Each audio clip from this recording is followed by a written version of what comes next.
খুব করি বিরক্ত বাবা কি, রেগে গিয়ে বকে দেই আমাকে।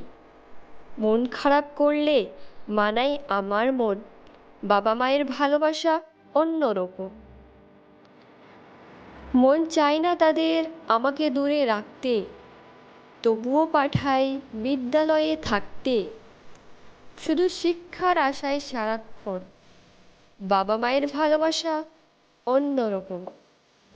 যদি এমন কিছু চাই যেটা হয় অসম্ভব, তবুও দিতে চাই যেন সেটা সম্ভব। জানো কি তার কারণ? বাবা মায়ের ভালোবাসা অন্যরকম। যদি পরীক্ষার নম্বর হয় কম, খারাপ হয় আমার মুড, মা বলে কেঁদো না শোনা, হবে তোমার জয়গান। বাবা মায়ের ভালোবাসা অন্যরকম। যদি পড়ে গিয়ে লেগে যায় আমাকে, আমার চেয়েও বেশি কষ্ট দেই মা বাবাকে। অবাক করে এই দৃশ্য আমাকে যখন তখন, বাবা মায়ের ভালোবাসা অন্যরকম।